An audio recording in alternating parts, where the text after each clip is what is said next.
नमस्कार दोस्तों, आज बात करने वाले हैं गंगा नदी के बारे में। गंगा नदी भारत की सबसे महत्वपूर्ण और सबसे पवित्र नदियों में से एक मानी जाती है, जो अपनी सांस्कृतिक, आध्यात्मिक और आर्थिक भूमिका के लिए जानी जाती है। गंगा नदी का उद्गम स्थल उत्तराखंड में गंगोत्री हिमनद के गोमुख से भागीरथी नदी के रूप में होता है। यह अलकनंदा नदी के साथ मिलकर देवप्रयाग में गंगा नदी बनाती है, जिसकी लंबाई 2525 किलोमीटर है। गंगा नदी भारत के 5 राज्यों में बहती है: उत्तराखंड, उत्तर प्रदेश, बिहार, झारखंड और पश्चिम बंगाल।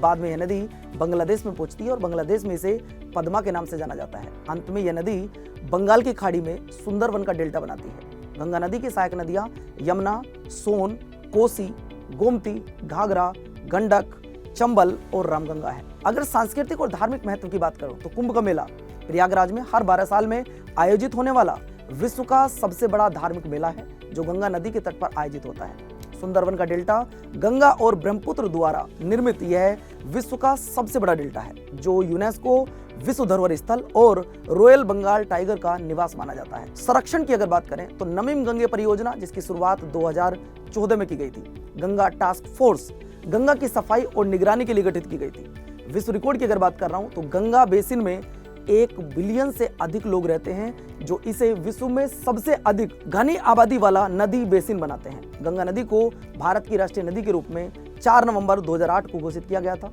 गंगा डॉल्फिन को 2009 में भारत का राष्ट्रीय जलीय जीव घोषित किया गया था। ऋग्वेद में गंगा नदी का केवल 1 बार उल्लेख किया गया है। आप सभी को बताना है कि गंगा नदी की सबसे बड़ी सहायक नदी कौन सी है। नमस्कार, धन्यवाद, जय हिंद। इन्फॉर्मेशन अच्छी लगी हो तो चैनल को सब्सक्राइब जरूर कीजिएगा।